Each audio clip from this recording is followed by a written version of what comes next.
special guest, Shri Konidela Charan, is one of the highest paid actors of Indian cinema. He is the recipient of 3 Filmfare Awards and 2 Nandi Awards.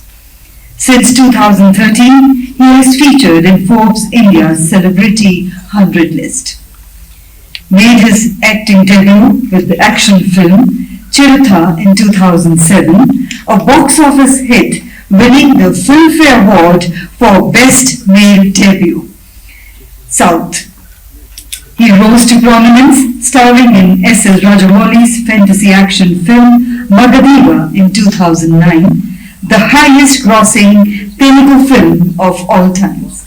At the time of its release, winning the Filmfare Award for Best Actor Telugu. His notable works include Racha 2012, Nayak 2013, Yevadu 2014, Govindudu, Andarvetelu 2014 and Dhruva 2016.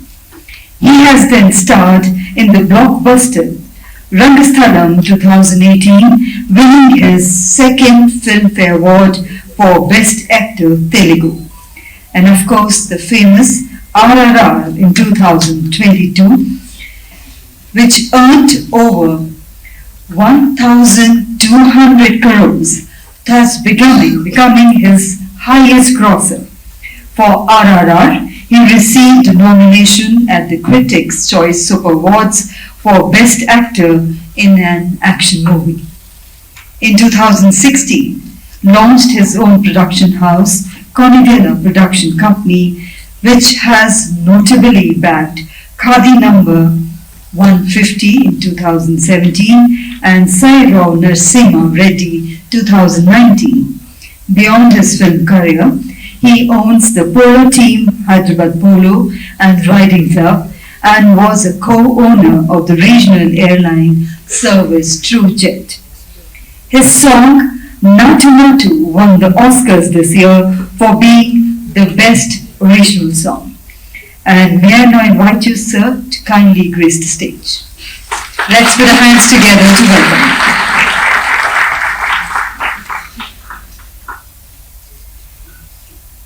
Ladies and gentlemen, we will now have the fireside chat session with Shri K. Ramcharan, our special guest, in conversation with Mayank Shekharji, an Indian film critic, journalist and author.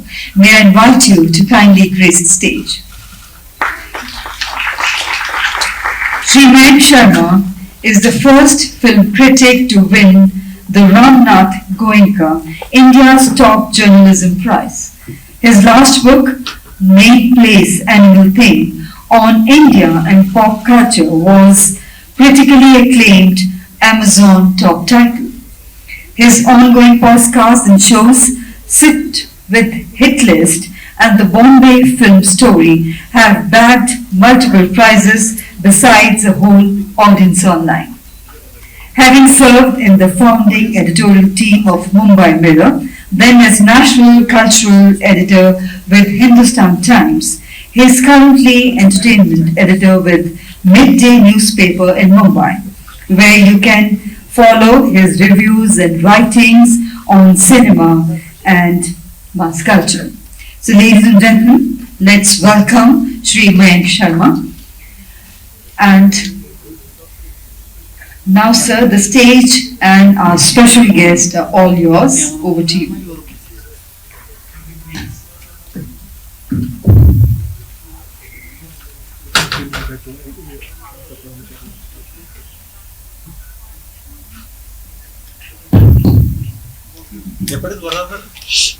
Ladies and delegates, hello and welcome to this fascinating fireside conversation on films and tourism with, what should I say, the global star of the Academy Award winning film RRR and on many other things.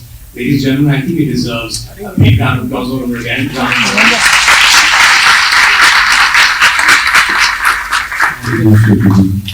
I have to say this. I'm pretty sure over the past 6 months, we got tired of talking about the Oscar fever.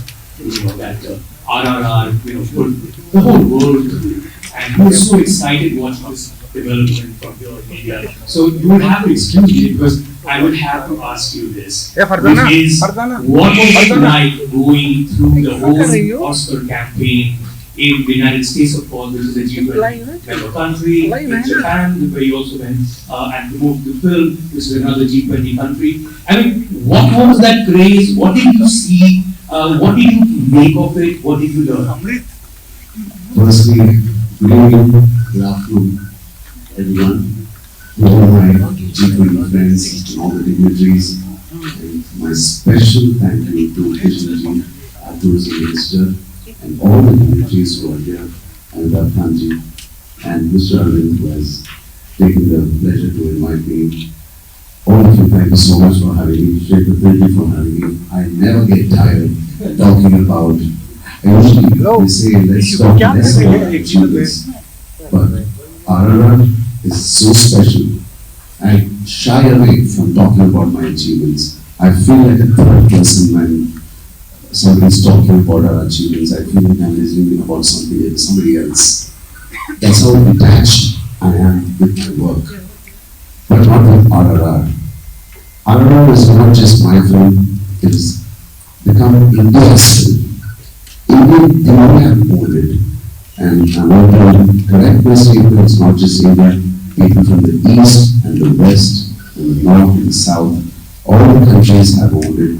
My dear friend, the Korean ambassador is here. I've seen your video, sir. Thank you so much. What a tribute to our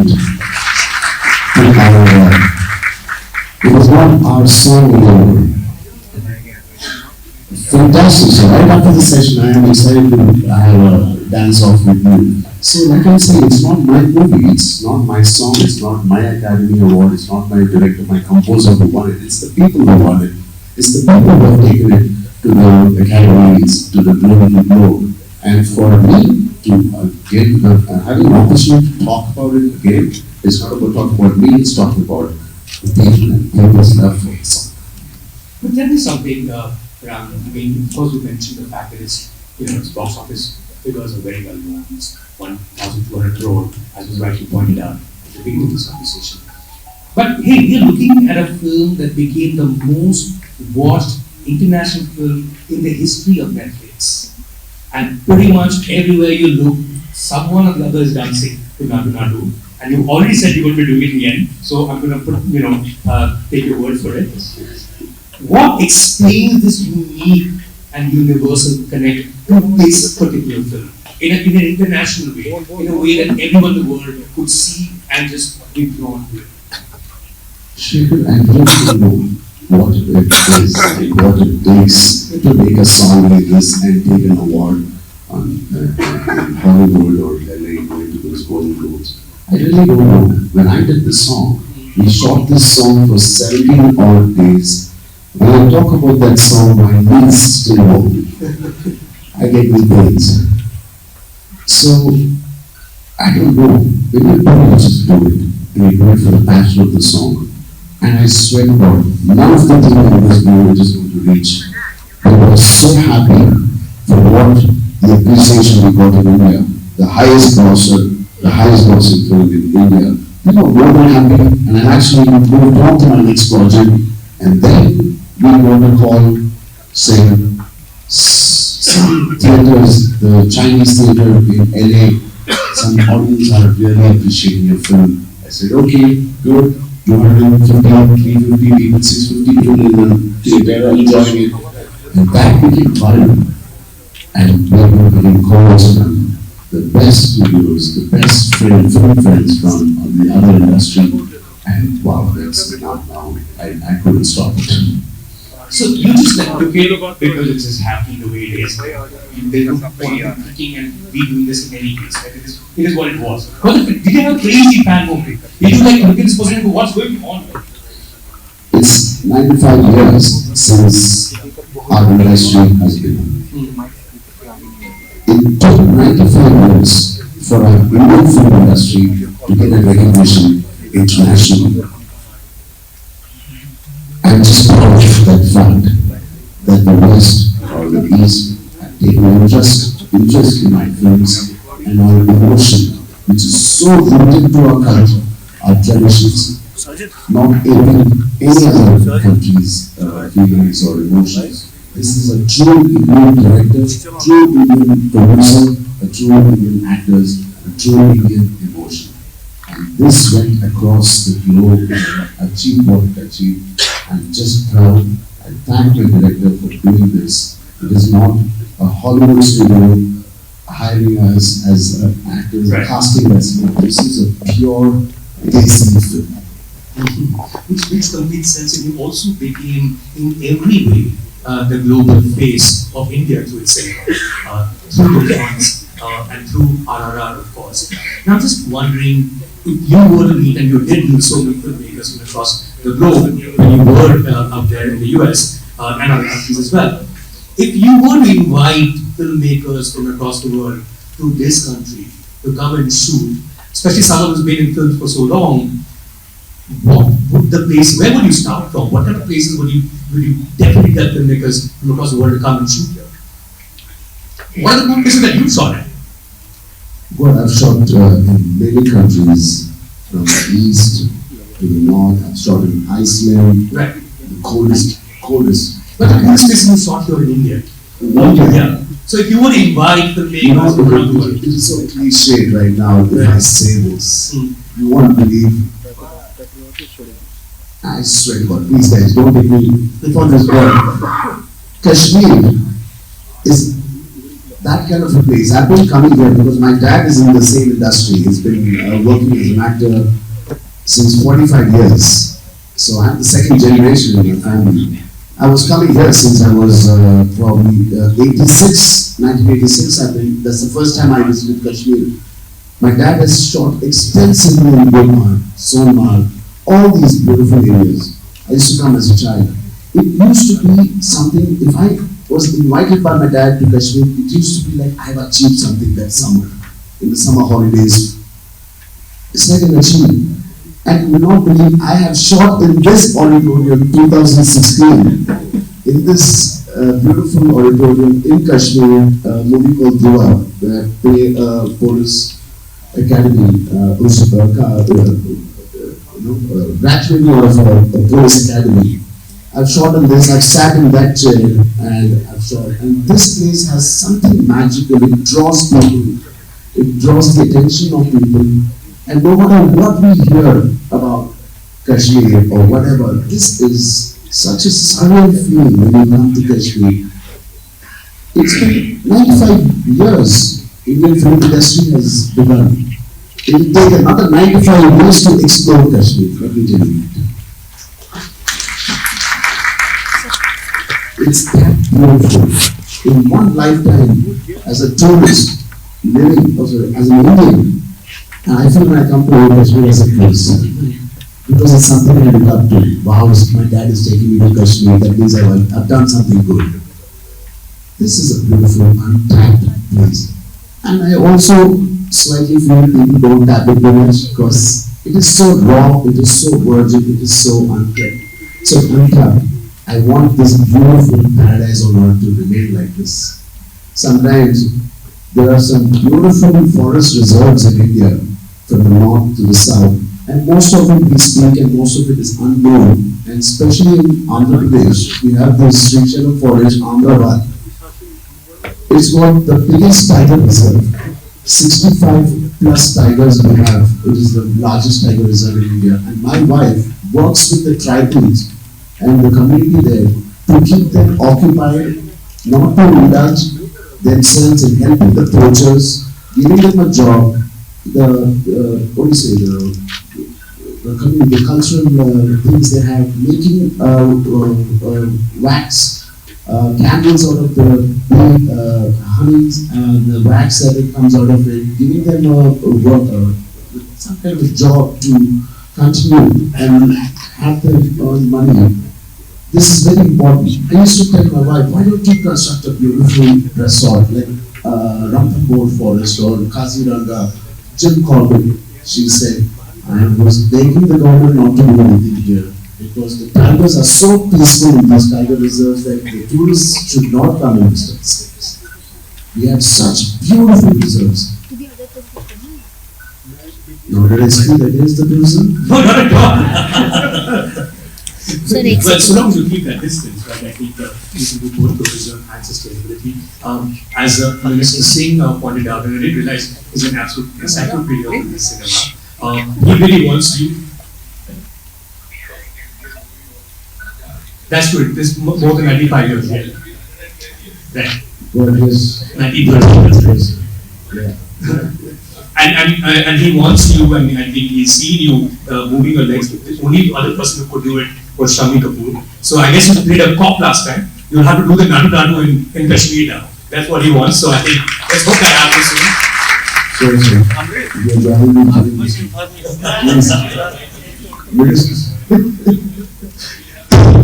Absolutely. It's an honor. But you know, it has to be said. I mean, as a person, besides the fact that you travel for work, and I've shot across the world as well, you travel a lot for leisure. You actually collect artifacts from places you go to. Where does that passion come from? God, I don't know where this comes from. Because I'm not much into the art or the artifacts, but something that is meaningful and something that connects me to that city when I go back. I usually collect something and it makes me remember of that country. And Europe has always been my favorite country. Now Japan has become my new favorite country. The culture, the people, it is a special country. I'll tell you why Japan. When we went to promote RRR in Japan, it was huge. We did about 150 million in Japan, and I thank the Japanese audience. They are so warm, and it's in Japan. Why it's so famous, so special to me is my wife is carrying right now. She's in her 7th month, and the magic happened in Japan. So I will never forget Japan, and of course, to all the other G20 friends in the countries who have come here, each one are so special to India, the relationship with India, and especially film tourism. We all want to go and shoot in every country. All the countries are so rich in their culture, and we as Indian actors and Indian film, we want to explore our culture and their culture. I want to see how these two cultures can come together and create a phenomenon, which is a global cinema, not Indian cinema or any other country's cinema. I want to see a global cinema, and with all your support, I think it can happen. You know, as Mr. Kant also said, I mean, Indian cinema is also one of the ways that Indians have access to the world, right? And we've seen those places, we want to go there. To quote some recent examples, we think of Turkey. A lot of people want to go to Turkey after they saw Turkey in the Rashmi, right? A lot of Indians went to London in the 90s after they saw Dilwale Dulhaniya. Everybody wanted to be there, right? Which is the same thing as how everyone wanted to go to Goa after Dil Chahta Hai. Other examples from your films where they've seen this and that's the country they want to go to, or films that you've seen and because you've seen them, that's the country you want to go to. Come to This is, India is so vast and it's so untapped. I don't know, a lot of people, especially my Honorable Minister has educated us about the vastness of India, from the Thar Desert and the east and the mountains, which is so vast. And the south, we have the beautiful culture, the God's own country, the Kerala backwaters. There are so many. I think I want to explore India more. I don't think I want to travel for my next couple of films unless the producer and the director is from Hollywood. I want to stick to my culture. I want to stick here, and I want to educate that our Indian sentiments are so strong. Our culture is so strong. There is a lot of dignity in our stories. Nowadays, when you see, it's not about South India, North Indian movies, it's about the Indian Mithila story. Our Desi stories are coming out finally and show that the other countries, when they see what is good, why should I go to an Indian cinema theatre? Why should I see an Indian cinema? Not to see what they've already experienced, they want to see what is India. And today, our lovely directors are showing what is India on the silver screen. Which you have. And I think it might be fair to suggest that even without going to those countries, cinema is a great way for us to travel through our eyes. You don't need a passport, you don't need a plane ticket. You certainly don't need a visa. You just watch a film and think that you pay to that country and then you return. And Indian cinemas play that role hugely, right? Now, one of the things is that which a lot of people don't realize is how many films we make in India. And that it's not just films that are made in Mumbai. There are films made in Chennai, there are films made in Bangla, in Kolkata, there are films made down, in the industry that you belong to, which is also the industry, it's also the city where Mr. Reddy is from. Tell us a little more about the cinema that comes from Hyderabad. That's another case that you are of and have been for many years. How is Indian mainstream cinema different from other cinemas? And how is cinema that comes from Hyderabad different from other mainstream cinemas in India? That's a very intense question. We have the time in the world. I don't know if I have the knowledge to answer that. Okay. You have all the experience. Yeah, I'm trying to say what I have from my experience. There are much better people, legends who can talk about this and give the right answer. This is one industry that has paid my EMIs, which I grew up in, paid my bills, made me who I am, made my dad who he is, and the great legends we have in our country. It was for a long time not recognized as an industry, but today it is a film industry. And thank God it is. And this film industry is something, it is the best form of entertainment in India, which can make you forget of all the worries. Because India with 1.8 billion people, we have 1.8 billion problems. These films we make in India, sometimes people don't connect in the West. They're like, why are they dancing? Why are they fighting? Why are they dancing so much? But this is our culture. Every film industry, every country makes movies according to their culture. If you see Norwegian movies, Scandinavian movies, they are so beautiful. It's all about the green, it's about the ecosystem. The quiet, protecting the ocean, protecting the vast land. And the West, you have some serious films, the critical films, critically acclaimed. In India, when you're happy you dance in my house. When you're sad you dance. When you're not wondering what do I do, I still dance. So dance and song and dance is part of our culture. And that comes into the movie, fortunately or unfortunately, and we Indians love it. And aesthetically, when you show it in a nice way, I think the whole world will love it. And that is an example of why RRR was loved and why Natu got the best song in the Academy. I have to say, for someone watching cinema from Hyderabad, from a distance, I live in Mumbai, one of the things that intrigues me is the star system as well, right?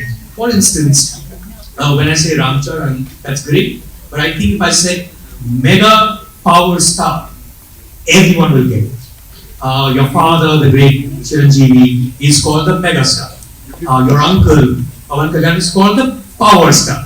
So you become the mega power star. Must I tell you, where do these names come from? How are these decided? Is there a committee that decides, okay, now we call them mega and power because father and uncle?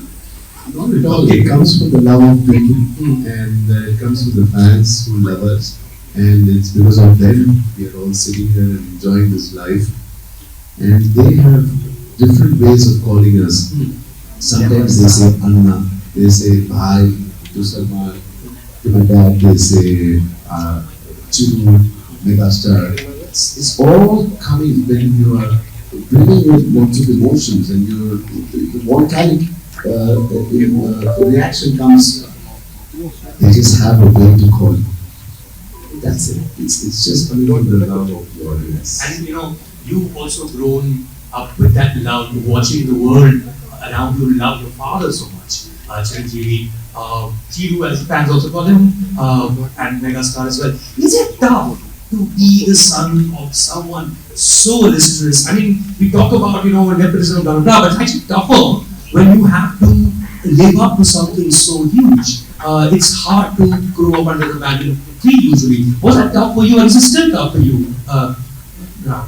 It was very difficult as a child because I could not get out of my house when I wanted. I could not sneak out of my house. I could not sneak out in the night, Right. go with my friends. So that's difficult. Okay. Apart from that, Because everyone knows you. I saw you there. there's so many people in the house, you just cannot sneak out of your house. Okay. Take your dad's car and drive on the roads. Right. Jokes apart, I think it's only a pleasure. It was never a pleasure for me. It was only a pleasure to be born. And I think I work best under pressure. And that pressure was my motivation. Waking up till today, my dad is 68 years. He has signed about 4 films. He's one of the highest paid actors now at 68. He's giving us a challenge. He wakes up at 5:30 still and works out, goes out. Even one day if I'm feeling lazy, I'm like, man, I mean, so it is a lot of stress to be his son. So there's not a single day I can rest, but I'm glad I have a family like this, I have an audience like this that are looking forward for our work. And henceforth, thanks to our the world has really embraced us. From Korea, Japan, LA, and the East, and the West, everybody has really embraced us. It's more of a responsibility now. It's not just my being dad's son. Right. It's being the world's actor, global actor. It just doesn't come and sit on your shoulder just like that. You have to work for it. I can lose this opportunity. I can lose this crown even tomorrow if I don't work for it. Every single day I have to wake up and say I have to give something back to all my fans who have appreciated my work, who have embraced our films, who have embraced Indian films. If not now, there's no other time. Now is the time. We have to do it for the world. What's You know, in 2009, when you made Magadira, with S.S. Rajmouli, the fantastic director, the star director now, that was the biggest commercial success in Telugu cinema at the time. And then you took that leap with the same director with Bharadwaj, which is the biggest global success we've had from Indian cinema. How did that leap happen? I mean, we're looking from a film made for one region, largely, to a film that the world, I mean, was there a leap in terms of imagination? Was there a leap in terms of the budgets went up because Bahubali was already made by Rajmouli before? How does this leap happen, or are we just in the right place at the right time in India's history? Everything's going to be big now. You're right. I think we were at the right place at the right time. I wish we knew the world will embrace us, then the budgets would have been much better. My salary, my remuneration, my salary would have been better. But no, we did. We just was making a very straightforward Indian emotional Indian subject, a rooted subject. And I feel, how come, there was a friend of mine who was asking me, how come around the West or the East liked our Indian emotion? I said, there is the answer. An emotion doesn't have any language.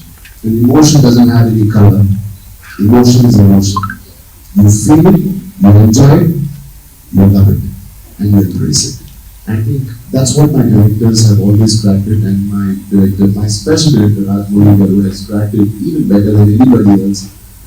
And take the path for all the other directors to say, wish for it, imagine it, dream for it, and the world is at your home, at your feet. I'm not to say feet, but yeah, at your disposal. Well, you're on the screen, so you could get the feet. You're looking up on the big screen, and it's almost in that distance. You're also a producer, Ram, and I think this is a great opportunity for you. And this is the final word I want you to have coming back to films and tourism. You're sitting with some of the top stakeholders in films and television on tourism. If you were to, and a policy is also going to be announced, if you were to give your wish list as a producer, as a filmmaker, on things that everyone should do to make sure that films and tourism are promoted simultaneously, what would your advice or your wish list be to all these people who are sitting here? I mean, this event that is happening right now is an example. It's a great example. We used to dream of an event like this, where all our friends, all our G20 friends come to our country and learn our country, and experience our cuisine, experience our colors, experience our festivals, experience everything about India. And today, thanks to Shri Narendra Modi ji, our Prime Minister, who made it happen, and along with him, all the great ministers, Krishna ji, and all the other dignitaries who made it possible, we would not imagine this. Mr. Shekhar, this never happened. It happened now. So we should appreciate. And I think India, you don't have to talk about India. India is so vast. It is spoken. I think there's a lot said about India. There's a lot seen about India. I think just come and experience it. It will be a beautiful, beautiful experience. And I promise you, please go back home and bring all your family and friends. I promise you, you will never regret it. I'm going to end this conversation on the most important question to be asked. Honestly speaking, this is something that everyone who's here really wants to know from you. What does Natu mean? My knees wobbling. What these two words mean? Yes. Should I get a bit emotional about it, or should I be nice and First, get dictionary about it. What does it mean? Because there are multiple meanings even online. Natu in Telugu means. People said dance, but apparently not. Then they said it's raw. It's Right. rural. It's the flavor of your city or your country. It's But in Hindi, it became nacho. Nacho. Right. I don't know. So I think this question should not be answered. Just enjoy the song. It's a I think beautiful song. what is most important is for the ambassador from South Korea to please come up on stage, and we have to have some happy music after your speech, please. And this Mr. Khan also was joining us. Please sit down. Please sit down. Please sit down.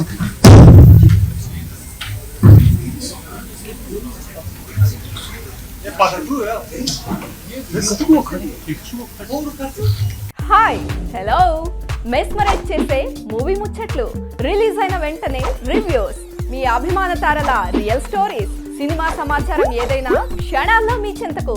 మరింకెందుకు ఆలస్యం, yo-yo సినీ talkies ని subscribe చేసుకోండి. Hello notification కోసం గంట కొట్టడం అస్సలు మర్చిపోకండి.